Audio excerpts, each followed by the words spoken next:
Good morning, sir. Myself, C. Lanston Davis, 20BC 1613 from E1 slot of cybersecurity. So today, what we are going to be doing is learning about the message digest algorithm, message digest 5. Of 5 is the version of this, which is a hash function, a cryptographic one-way hash function, which accepts any number of bits as input but only produces an output of 128 bits. So who made this algorithm? Like, this algorithm was developed by Ronald Rivest in 1991. Okay, what is it? It is fast and it produces a 128-bit output.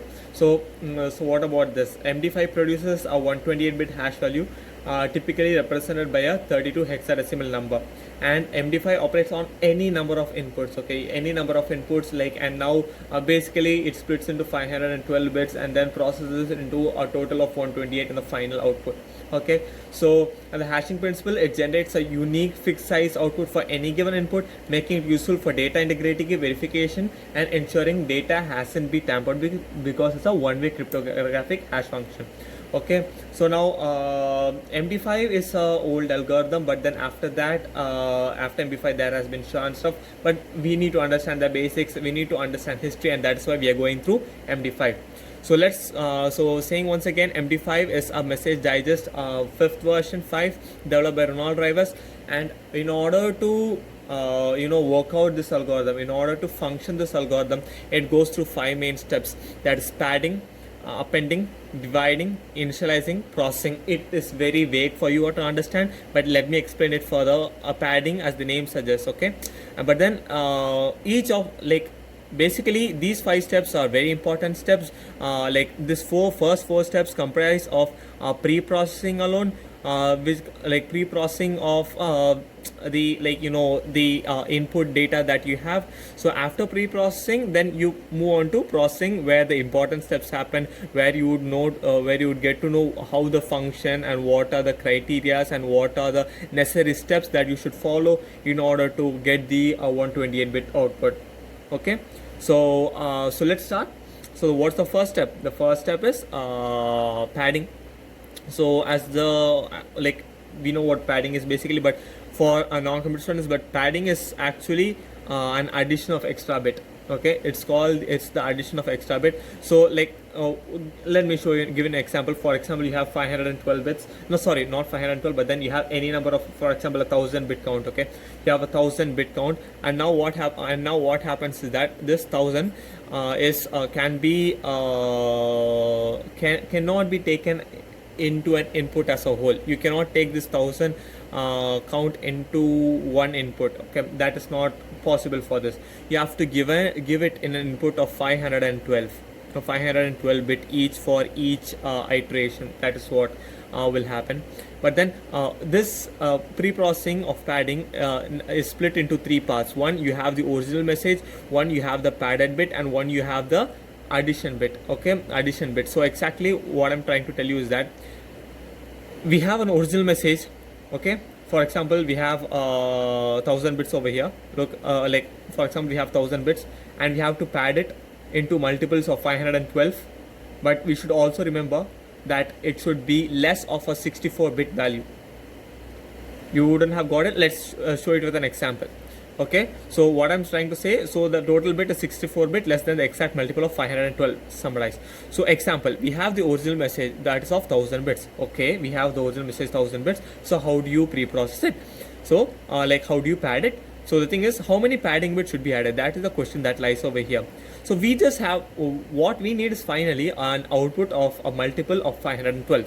Output of a multiple of 512. So what do? You put 512 into 1. That's 512. Is it greater than 1000? No, it's not greater than 1000. And so we put 512 into 2, 1024. Is it greater than 1000? Yes, 1024 is greater than 1000.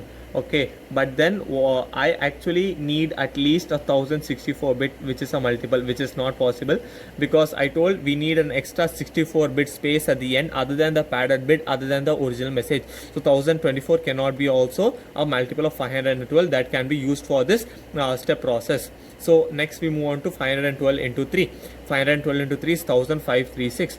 Okay, 1536. Okay, it's 1536. Okay, the original message bit is 1000. I'm happy. And we need a 64 bit at the last. Okay, and summarizing, it's equal to 1064, but is greater, but is and is also less than 1536. So I could add a padding bit of 472. Thereby it satisfies the criteria. So what are the important criteria? Going through this again, padding 1000 plus 402 plus 64. 402 can be of any number. This is the padded value. This is the original message. This is the compulsory 64 bit space that we need to add. So we consider the total length of the message to be 1536. Okay, so because it satisfies all the criteria, you could add in the message, original message, you could add in the like need at 64 bit space, and you are adding the extra 472 bits, totally summarizing up to 1536. Hence hence it satisfies our criteria, and we totally now result with 472 padding bits with a total message length of 1536. So this is the example. I hope you understood it. Going through this, you would be able to understand much more further. So this is padding. So our first step of padding, you get to add the padded bits in a properly manner of a multiple of 512. In this case 1536, which has been satisfied. Now let's moving on to the second step. What is the second step? So what is the second step? The second step is appending the message, appending the original length before padding in sense. Okay, so appending, like I told you, the important 64 bits that needed to be remembered, right? 64 bits are compulsory. So how do you find out those 64 bits? Those 64 bits are found using this formula, length of a message mod 64. Okay, through this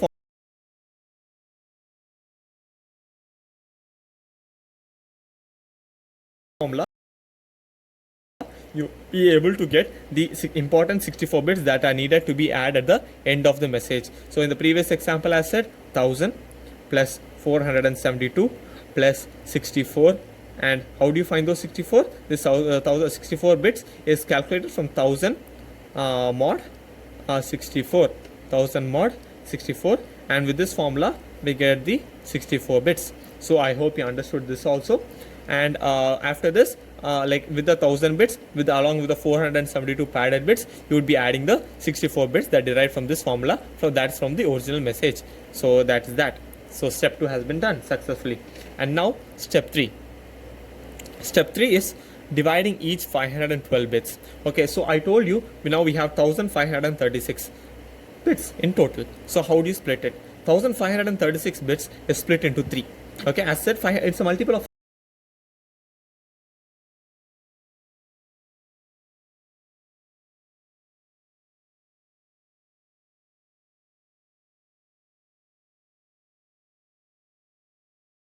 five and 12, right? 512 into 3 is equal to 1536. So now what do? You split the message of, what is the message? It's not the original message, but 1536 length. Okay, 1536 length, you split into 512, 512, 512. Okay, your message can be much more larger, your message can be less than 512. Okay, in any case, but you have to split it. Like if it's less than 512, you have only one block, but if it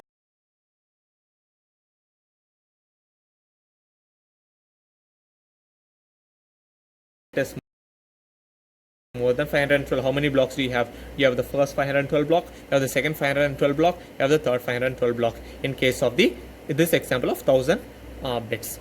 So I hope you understood the third message of dividing. Now let's go to the fourth step. The fourth step is initializing. The initializing is a very important part that has to be understood in this concept. Till now you would have seen this examples like of padding, messaging, and padding, appending, and dividing in almost most of the hash functions. Okay, but here in most of the one-way hash functions. Now we'll go to the important part that essentially is a signature of which algorithm? Of MD5. Okay, message register algorithm, which is a signature. So we have So let's start. So initializing, we have about 5 important steps that you need to know, 5 important criteria that you need to know in order to perform the algorithm. Okay, we haven't reached the algorithm yet, but these 5 steps are very important in order to understand how do you proceed with the algorithm. Okay, the first step is of having 4 variables. These 4 variables A, B, C, D act as buffers that carry the what do you call that act as buffers. Okay, so each buffer is of 32-bit. A is like we have 4 buffers right now, A, B, C, D. Each buffer is of 32-bit. So A carries 32-bit, B carries 32-bit, C carries 32-bit, D carries 32-bit. So you can see over here, these are the default values, like the default values of the message digest 5 buffer values. For like I guess you could change it, but then most of it in through papers they have described these are the default buffer values. So these are in hexadecimal form. So we have 8 characters. Each character is comprising of 4 variables, 4 bits. So 8 into 4 is equal to 32. So 32, 32, 32, 32, totally making up to 128. So actually this is given as the input along with the message, and then what the output you get is also comprises of the 4 buffers, hence giving a total a total output of 128 bits, which is the necessary output that we need to get. Okay, so these are the 4 buffers that will keep changing when the message is passed and through functions and continuous iterating. So that is the buffers. And next you have to know, you other than buffers and other than the message, you also other than buffers, you importantly we need to input the message, na? So this message is of 512-bit, right? Because each block you have divided in the previous step, you have divided like the total 1536 into 512, 512, and here 512 is split into 16 another 16 blocks. Okay, so each block consisting of 32 bits. Okay, so along with the buffer, what do you send? The message. But do you send the 512-bit message as a whole? No, you don't. You split the message into a total of 16 blocks. Okay, you split the total message into a total of 16 blocks of each 32-bit, and for each step you give over 32-bit. So now you may be a little confused of how many steps there may be. There are total of 16 steps in each function, where there are total of 4 functions. So do the math. 16 steps in each for each function. So 16 steps for each function. So, and how many functions are there? There are 4 functions. So totally how many operations totally exist? There are a total of 64 operations. So I guess you have a small idea. So for each step within a function, you send a message. You understand? So I told you there are a total of 64 operations, split into how? 16 steps for each function. And how many functions are there? There are 4 functions. So 16, totally making up to 64 for each 512-bit. Okay, so if there, for example, if you have only one block 512, you totally have 64 functions. So if you have 2 512 blocks, how many functions do you have? 1024. You understood? So that's how it goes. So now we are doing only for one block 512, so there will be a total of 64 operations.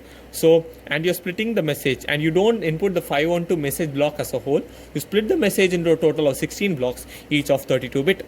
So 32 into how many parts? 16 parts.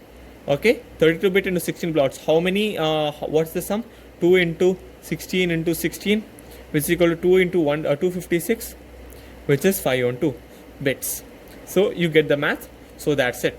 Okay, so what your first step? You're initializing the buffers. The second step, you're splitting the message into 16 parts. What's the third step? The third step, along with the buffer and the message, we are also giving an input of constant k. The constant k is already predefined. Okay, the constant k is already predefined, and it is derived using the formula sin I plus 1 into sin 32. It starts from k1 to k64, totally 64. And where is it? Here it is. Message order, the k value, the constant like has fixed values. Okay, so I do not have the table printed over here because it is of totally 64k values are here. So what do you do, I'll next we'll be doing a PPT. There I'll show you, in the PPT I'll show you like what are the k values.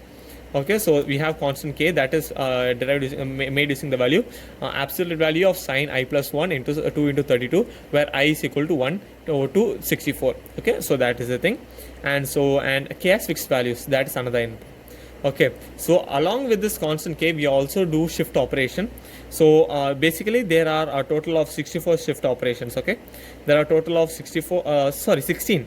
There are a total of 64 shift operations, and for each round, round 1, round 2, round 3, round 4, you round 1 in sense like for each function, for function 1, for function 2, for function 3, for function 4, you totally have 16, 16, 16, 16, because I told there will be 16 rounds within each. I told you there are 16 rounds within each function, right? There are 4 functions, so which consists of 16 rounds. 16 rounds will have what do you call it, like you will have the 4 buffers, you will have the 16 rounds with each message 32-bit going to each round individually, and having a constant k1 for each round. For round 1, round 2, round 3, round 4, like that you have constant k1, right? So constant k1, and then you will have the shift operation for round 1. For the function 1 you have shift operation for s1, s2, like it is in a mixed order. Like shift operation, it is of right shift, but then you can't have the same shift operation for every part of like 16 parts of into 4.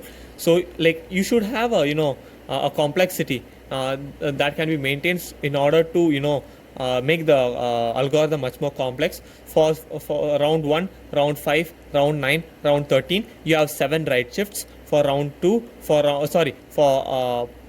second operation, for the 6th operation, 10th operation, 14th operation, you have 12 right shifts. For like, you understood, right? Like, so and for round 2, okay, this is function 1, so round 2 will start at operation 17, right? So 1 to 16 operation happens in round 1, around 17 to 32 happens at round 2, then 33 to 48 happens at round 3, and 49 to 64 happens in round 4. So these are the operations that happens in each round individually, that each function individually. And so similarly for these set of operations you have 7. For each set of operations you have 12 right shifts. For this set of operations you have 17 right shifts. For these set of operations you have 22 right shifts. So similarly for the second round also, these set of operations you have 5 right shifts. These set of operations you have 9 right shifts. So similarly this goes on, and this is the shift operation. Okay, and similar to the shift operation, the message is also not given an input in a proper order. So you see in round 1 the message is given in an ascending order only, M0 to M15, so totally comprising of 16 parts. But in round 2, that is the function 2, for each 16 parts it starts from M1, M6, M11, it's a bit disorganized. And similarly for round 3 also it's organized, M5, M8, M11, M14, M1, M4, it's disorganized. And similarly for round 4 also M0, M7, M14 is also disorganized. So they are giving the shift operations, confusing the shift, they are confusing the shift operations, they're confusing the k operations, they're giving individual values for each, they're giving disorganized values for each, in order to make the system much more complex and much more task complex, ultimately giving a tougher time for the hacker in order to crack your passwords, in order to find the input, in order to find the password that you are giving through in a short period of time. Okay, so this is what is happening. So you have all the you have gone through the 4 steps, and the last step of initializing has been a bit more complex. You see what are the inputs that are being giving. They are giving buffers which comprise of 32, 32, 32, 32, totally comprising 128 bits, which would be the output function, which goes through which goes through 4 functions, which goes through 4 functions and gives the result in the output for each 512 bit. And the message is not given input of 512, but then split into 32 bits into 16 parts, and then given us an output. And you have constant k split into into 64 for each operation. You have 64 operations. For each operation, you have each constant, which is derived from the formula absolute sine I plus 1 into sine like 2 to the power of 32. And you have the shift operation also in the functions. So in the shift operation, each shift operation has a particular number of right shifting bits. So that's one more thing. And next we have the message input order. Okay, so next you have the message input order. So you have the message input order, which makes it more tough and complex in order to crack the inputs, like in order to crack the password. So that's that. And we have come into the most important process, that is pre-processing. So pre-processing, you have total of 512 block message. Okay, the 512 bit block message is split into, I told you, it goes through 4 rounds: round 1, round 2, round 3, round 4. So these are the 4 rounds. And you have the ABCD. What are ABCD? The vectors. ABCD vectors is comprised of 32, 32, 32, 32 bit, totally 128 bits. You see over here, then you have ABCD, modified ABCD values, which comprise of 128 bit. Okay, and so the 16 operations, 16, 16, 16, 16, making up to 64. And so there are 4 functions: F function, there is G function, there is H function, there is I function. Each and BCD vectors are taken as the input for each of these functions.